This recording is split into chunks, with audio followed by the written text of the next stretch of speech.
Hey everybody, this is Sean with Rainier Arms, and we are here today at SHOT Show 2024 in the Reptilia Corp booth with Eric. He's going to talk to us about some really awesome products that they have and essentially why he does what he does, because it's not just because it looks cool, it solves a problem, and that's one of the biggest things that I love about Reptilia.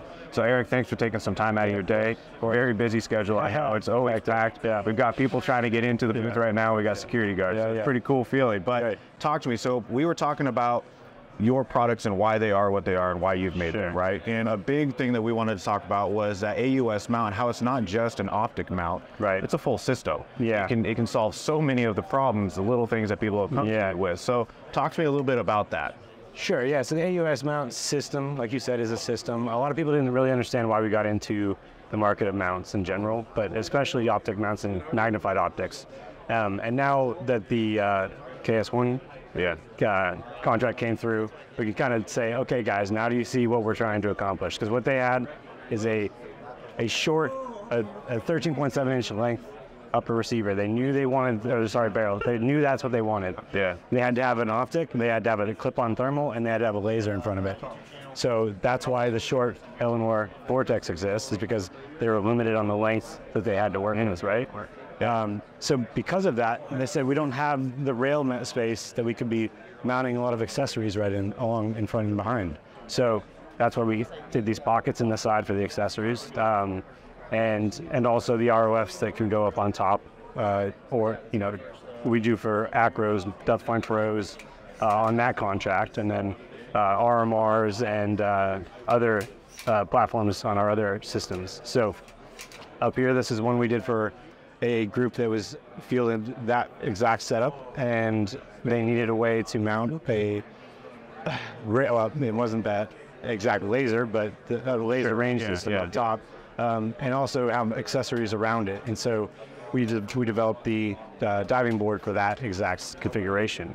And again, a lot of people are like, would buy the diving board, they're really excited about it. They're like, look, it doesn't work with my setup when I've got like a Steiner, and the angles are different, right? Yeah. Look, I get that, I get the frustration, but it was developed for a specific system, and so that's where it came from. Now that people are getting excited about our system, we're doing the diving boards that will work with the Steiners and the shorter, less magnification optics. So that's where the kind of background on the AUS system and why we have the accessory pockets and why no one's seen accessories until recently, like this offset we've got here, was because we were trying to work with this contract and fill that out. So I think that's really unique and awesome. The fact that you take in a problem that a group of people have, and now you're building off of it. You're letting the general public, because a lot of people don't know about that problem, because we're not running around with rangefinders, we're not running around with this stuff. Right. So that problem now is, okay, I can see where that's an issue, but now we're developing different things that are applicable to people who didn't really have a problem, but they're like, that is going to be awesome. That's going to help my setup, and that's going to help me do better in whatever competition I'm doing or whatever my fast is. Which is another interesting just background story. So for our first product was in the optic side was our ROF 90 for RMR in 30 millimeter, and that was because a group came to us. They wanted to put an RMR on top of their Geisley mounts, and they couldn't get the bigger guys to do it because it was a very small volume. They came to me because they knew my past of problem solving for groups, and like, can you make it? I said, yes, fine. So this was 2018, I want to say it, early 2018. We released it, we made it for them, we made a couple extras, we released them to market, and we just got slayed online, like, oh, you ninjas, you think you're so cool, my 1-6 already has a 1 power, I don't need a red dye. Like, look, that's fine, you do what you want to do, I'm not telling you what to do, right? And now we fast forward to today, and we can't keep them in stock. Everyone wants an RMR or a Dust Point Pro on top of their scope mounts. They didn't like to change the new thing. It was changing, kind of ahead of the curve, I guess you would say. Exactly. I don't want to like market myself as that, but it was, there's the people who are pushing the limit of what exists with the capabilities of the systems, and when they're not compatible, they need a fix for that. And so a lot of our history is in fixing those little niche problems. And then that goes back even to my days at Magpul when I was doing it for them, a decade plus ago. Yeah. So I love that, because again, sometimes you don't know what you need until you see it, right? Well, and it's funny, Richard Fitzpatrick, founder of Magpul, would always say, we give the people what they need, not what they want. Yeah. Because we'd go in, we watch what they're trying to do, analyze it, and they'd say they know what they have, and they think that they need a solution based on what they have. But if you can look at it from an outside perspective, I'm not a military background, so I'm a design engineer background. Yeah. And so I can see and also like human factors and how people interact with these products, and so that's really important. And that's why we're so successful in medical in the early days, is paying attention to the way people interact with things, solving the problems in a way that wasn't just adding more bolts and more weight to it. It's just rethinking the whole kind of system. That's freaking awesome, dude. I love it. Yeah. So then tell me a little bit more about that Recce stock. Yeah, so the Recce stock here, we've got, so that was, again, another request for a group that had beards, and they were constantly getting their beards stuck in the receiver extensions. It's funny that you say that, because that was one of the reasons why I loved the Recce stock when I first got it. I had no idea that it had to do with the beard. But I was like, man, I love the fact that it could be like this, and I don't have to worry about my beard. So starting to think, that is funny that you said that. Yeah. So it does work. The purpose is there. Right. Beard was That's safe. not the only purpose, but that was, as a person with a beard, you can appreciate that it's annoying when that happens, right? So, so they wanted a lightweight constant cheek weld stock, as light as possible. That was the goal, and so that's what the Recce became. It was how do we make a stock system that's going to be kind of modular as well, because like on this one we have the QD front ends, and on the fat, we ship them without, just so it's slick and smooth for people. You've got QD cups in the rear that you can flip side to side. We have anti-rotation QD cups coming. We have sling loops coming, so for groups that can't use QD cups, waterborne groups usually can't use QD cups. They have that flexibility and modularity. So then, again, back to the original purpose, lightweight, constant cheek weld. So to do that, I had to do an entire receiver extension that's proprietary. It's really just a slightly modified, like M16 kind of style rifle tube. So it's it's a mil spec, impact extruded 77. It's a mil spec tube. It's not just something off the shelf. So that took a while to make, as all custom components. And that's also, I think the market doesn't understand why the Recce stock is so expensive when compared to other carbine stocks. But if you think about that, we include the receiver extension. That's a 30 to 60 maybe dollar retail component that someone has to buy on their own with a castle nut, and they have to do all that. So we got around. Our whole system. You buy the box, you put it on a gun. You don't need other parts, and you don't have to pick which receiver extension you want and why. Trying to play that game of figuring it out. Right, and then compatibility, or someone's tolerances aren't quite the same as your stock, or and as we know from the commercial versus mil spec tube sagas of the world. So and back in the Magpul days, we had the CTR stock, and we were trying to fix it with the friction lock. Now, they did a new version, which I think is pretty cool. But yeah, so this setup with receiver extension is lighter than a CTR by itself. So I think we're at 12 ounces complete with our system. So again, objective was lightweight, constant cheek weld, light as possible. So we do get a little bit of flack for people like, oh, it's not as rigid as maybe a UBR, right? Yeah. It's like that wasn't the intent. That wasn't the goal. We were given an objective of making a stock that works, and this has an NSN, not national stock, but NATO stock number. It's been approved for service. You can buy this rifle in this configuration in the military contracting world, and so it fits the bill that they needed, and not everyone needs. Not everyone's doing the same stuff, right? Exactly. Yeah. Not everyone's going to need it, but I think that's kind of a good point. Is when you look at Reptilia, like if you look at that and you're like, oh, why'd they do that? It's got to be like, why'd they do that? They did that because there was a problem somewhere. Somebody wanted something. Right. So why did they want that? Let's dig a little bit deeper into why that. So maybe maybe that'll benefit me. Maybe it'll benefit me in the tactical games if I run something like that. So it's like, you got to kind of open up your eyes and be a little bit more open to the new stuff and figure out why they did it. Not in a like, oh, what the heck, but like in a they're doing something there. Or why? That's become a thing that we're really aware of this year. This last year is that the customer base, once they get it in their hands and they hear the story, they're like, oh, this is great, I get it. But we haven't told the story well enough, and so that's what we're doing here. I want to get the word out a little bit more of why we do what we do. and hope that people can kind of get their head around it, a different perspective. I think we're accomplishing that because we're kind of hitting it on the head of why that's the way it is. Yeah. I think this is important for the people, and it's going to be great for your company as well. Sure. Yeah. I mean, I would say, at least 80% of what we do has been driven by a request from somebody.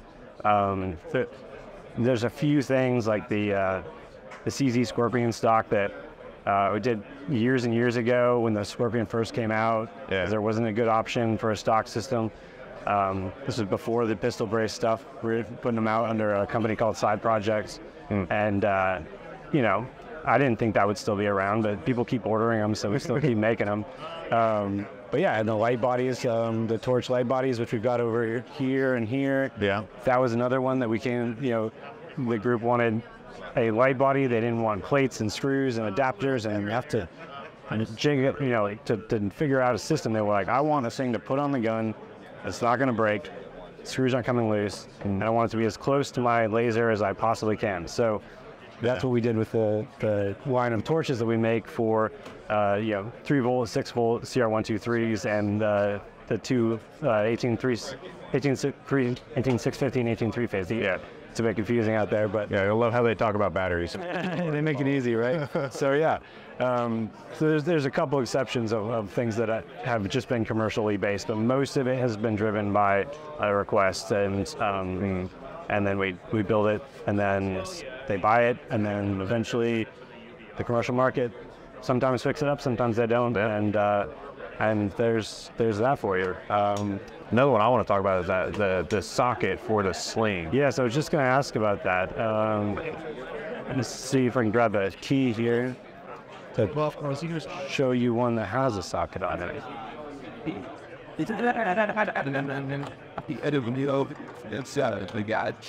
Right.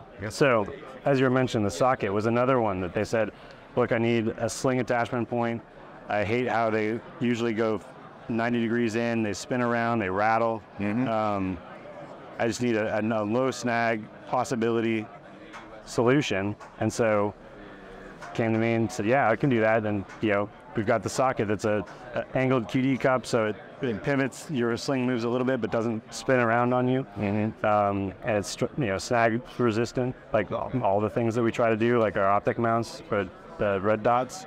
And so they started buying them, and then it was one of those things where I didn't think much of it, and everyone who's seeing it was like, that's the greatest thing ever. Yeah. And again, we sell a heck of a lot of them now. One of the things that I really loved about it, and why I really like it, is with the standard, where it's facing out this way, it was always kind of weird and awkward for me to get my hand around and get that clip and get it undone, and it's so much easier. Right. So on my longer guns, when I'm instructing, I like to have 2 points that I can, if I'm talking, I'll kind of shorten it up or whatever it is, right? And so I'd be fighting with it, trying to get it off to get it to the shorter one, and with this setup, it was so much easier to just reach in, grab it. Yeah.